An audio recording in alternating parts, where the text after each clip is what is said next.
ఓం సద్గురు పరబ్రహ్మణే నమః. వశిష్ఠ వాక్యాల గురించి మనం ఇప్పుడు తెలుసుకుంటున్నాం. వశిష్ఠుల వారు రాముడికి చెప్పిన బోధ, జ్ఞాన బోధ మనం తెలుసుకుంటున్నాం. దాంట్లో నిన్న 4 అయినాయి, తర్వాత 5వది. కర్పూర రాసెందు దీపంబు పెట్టితే ఏమి మిగలకపోయేవో రామా, అటువలనే కొన్నాళ్ళు అహం బుద్ధితో నుండ అది చనిపోయెను ఓ రామా. కర్పూర రాశి, పెద్ద రాశి ఉంది. దాంట్లో దీపం పెడితే ఏమవుతుంది? అది మొత్తం కరిగిపోతుంది, అయిపోతుంది, జ్యోతి వెలుగుతుంది. ఇంకా ఇది జ్యోతి వెలిగి అందరికీ వెలుగునిచ్చి తాను కరిగిపోతుంది. కర్పూరంలో ఉన్న లక్షణం ఏంటంటే ఎదుటి వాళ్లకు వెలుగునిచ్చి తాను కరిగిపోతుంది అంటారు. అది ఎంత మంచి లక్షణం, అదే అంత మంచి లక్షణం. మరి ఏమీ కర్పూర రాశిలో దీపం పెడితే ఏమీ మిగలదు రామా. అట్లాగే కొన్నాళ్ళు అహం బుద్ధితో ఉంటే అది చనిపోతుంది అని. అంటే అహం బుద్ధితో అంటే అహం అంటే నేను అజ్ఞానములో నేనెవరు? శరీరం. జ్ఞానములో నేనెవరు? ఆత్మ. అట్లా మరి ఎప్పుడు నేను అనుకుంటూనే ఉంటాడు. మరి జీవితం అయిపోతుంది, శరీరమే నేను అనుకుంటాడు. అది ఉద్ధరించేది లేదు, ఈడు ఉద్ధరింపబడేది లేదు. జీవితం కాలం కరిగిపోతుంది, జీవితం అయిపోతుంది. మరి వాడు అయిపోతాడు, లాభం ఏమీ లేదు. 6వది. సూర్యుడు తమసును చూడవలెననుకున్న కానరాదాయనే ఓ రామా, తా బ్రహ్మ అయ్యుండి సృష్టి చూతామంటే చిద్రూపమాయనే ఓ రామా. సూర్యుడు చీకటిని చూడాలి అనుకుంటే చూడగలడా? సూర్యుడు ఎక్కడుంటే అక్కడ వెలుగు ఉంటుంది. తానే వెలుగు స్వరూపుడు కనుక సూర్యుడు తమసనంటే చీకటిని చూడాలనుకున్నా చూడలేడు. ఆయనకి కనపడదు, ఆయన వెలుగు స్వరూపం కనుక ఆయన ఎక్కడుంటే అక్కడే వెలుగు ఉంటుంది, కానీ చీకటి అనేది కనపడదు. అట్లాగే తాను బ్రహ్మస్వరూపుడై ఉన్నాడనుకోండి, సృష్టి అంతా సృష్టిగా అనేకత్వంగా చూడాలంటే కనపడదు, అనేకత్వంగా కనపడదు. తాను బ్రహ్మమై నేను బ్రహ్మను అనేటువంటి జ్ఞానం కలిగిన వాడు అంతటా బ్రహ్మస్వరూపమే, అన్నీ బ్రహ్మస్వరూపమే అని గ్రహిస్తాడు, ఆచరిస్తాడు చూసి. మరి ఇంకా ఎక్కడ చూసినా ఆ బ్రహ్మ, తాను బ్రహ్మ అయ్యి ఉన్నటువంటి వాడికి బ్రహ్మే కనపడతాడు, కానీ సృష్టి అనేకత్వం అనేది కనపడదు అని చెప్పారు. 7వది. చిత్రములో రాసిన స్త్రీల పురుషుల చూచి బుధులు భ్రమింతురా ఓ రామా, వెర్రివానికి చూడ వృత్తులు సత్యమవు జ్ఞానికి బ్రహ్మమే ఓ రామా. అక్కడ చిత్రం ఉంది, ఫోటో ఉంది. ఫోటోలో అందమైన స్త్రీ ఉంది. ఆ స్త్రీని చూసి ఎవరైనా మోహంలో పడతారా? అది చిత్రమే, అది వచ్చేది కాదు, యువతలకి అనుభవించడానికి వీలయ్యేది కాదు అని దాన్ని చూసి బాగుంది అనుకుంటారు, కానీ అదే కావాలి, దాన్నే అనుభవించాలి అని అనుకోరు కదా. మరి ఆ మాత్రం జ్ఞానం ఉంటుంది. అట్లాగే వెర్రివాడికేమో ఈ విషయాలు, లోకంలో ఉన్నటువంటి వృత్తులు అన్నీ కూడా సత్యమే అనిపిస్తాయి, ఇవన్నీ నిజమే అనిపిస్తాయి. మరి జ్ఞానికి అంత బ్రహ్మముగానే కనిపిస్తుంది. అంటే ఎక్కడ ఎవరి దృష్టిని బట్టి వాళ్ళకి కనపడుతుంది. వెర్రివాడికి వెర్రి దృష్టి, బ్రహ్మానికి బ్రహ్మ దృష్టి కనపడుతుంది. అంటే దృష్టి అనేది ఎవరి దృష్టిని బట్టి వాళ్ళకి. అదే ఒక్క మాట మాట్లాడితే, ఒక్క సంఘటన చూస్తే ఒక్కొక్కళ్ళకి ఒక్కొక్క భావం వస్తుంది. వాళ్ళ యొక్క మనస్సును బట్టి, వాళ్ళ యొక్క ప్రవర్తనని బట్టి వాళ్ళకి భావన వస్తుంది.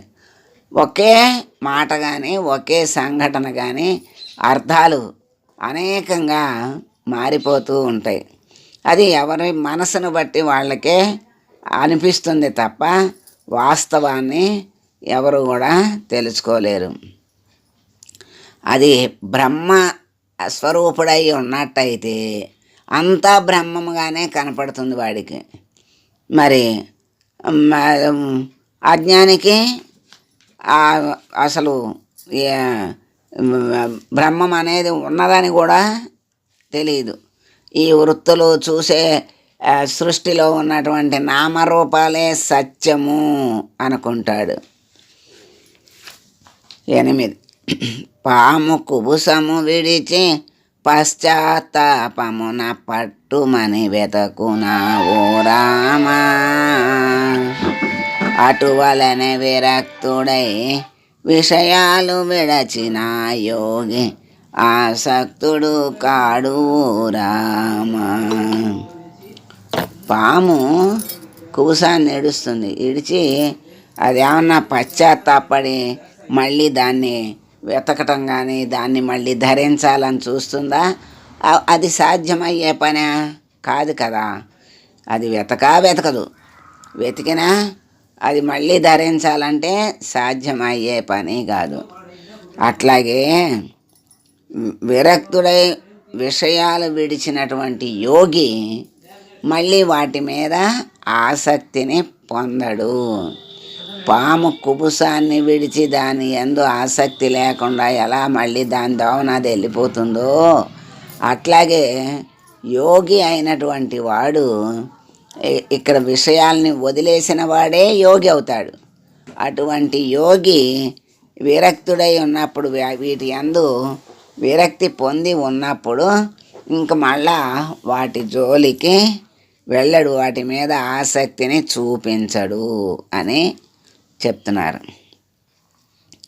9 విస్తరిలో భోంచేసి విసరి పారావేసి అది మరల ముట్టునే భోక్త ఓ రామా, అటువలనే వర్ణాశ్రమాచార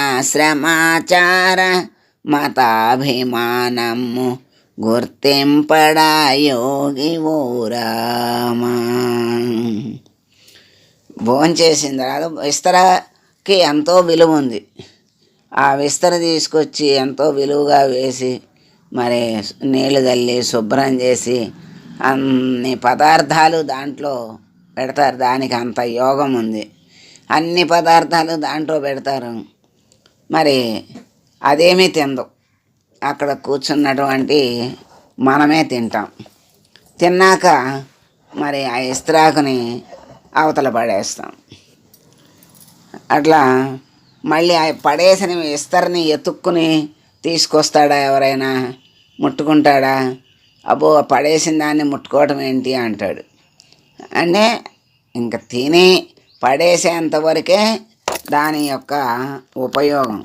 ఆ తర్వాత దాన్ని ఉపయోగించే పని లేదు, అనవసరం.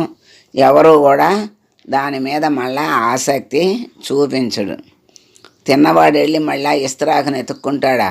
ఎత్తుక్కోడు. అట్లాగే యోగి అయినటువంటి వాడు వర్ణాశ్రమాలు, ఆచారాలు, మత అభిమానాలు అన్నిటినీ కూడా గుర్తింపడు. అంటే అక్కడి నుంచి ఇక్కడ దాకా భోగి అల్లా యోగి అయ్యాడు అనుకోండి. యోగి అయిన తర్వాత ఇంకా భోగి లక్షణాలు ఉండవు.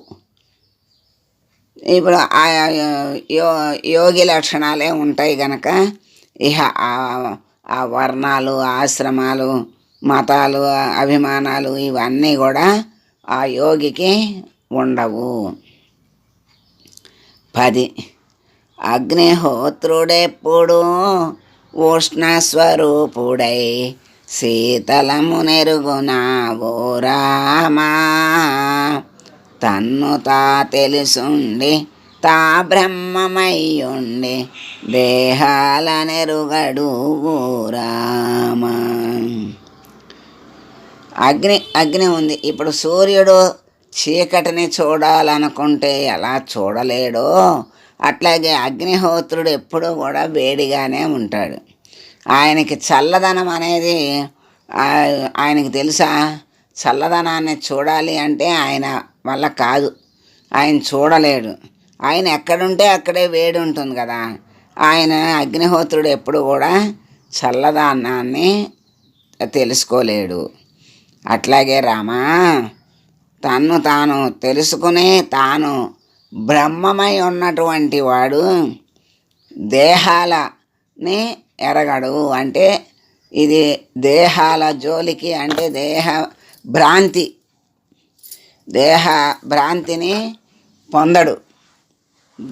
ఇది దేహము, ఆ దేహం మీద అజ్ఞానములో ఉన్నంతసేపు దేహభ్రాంతి, దేహము మీద మోహము అన్నీ ఉంటాయి కదా.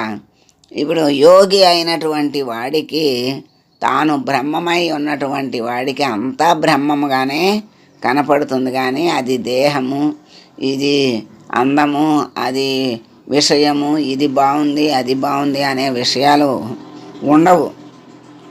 అగ్నిహోత్రుడికి శీతలం ఎట్లా తెలియదో అట్లాగే బ్రహ్మ స్వరూపుడై ఉన్నటువంటి వాడికి దేహాలు తెలియవు, ఉండవు అని చెప్పారు. ఈరోజు ఇంతవరకు ఆపుకుందాం. తతిమ్మావి రేపు చెప్పుకుందాం. శుభం.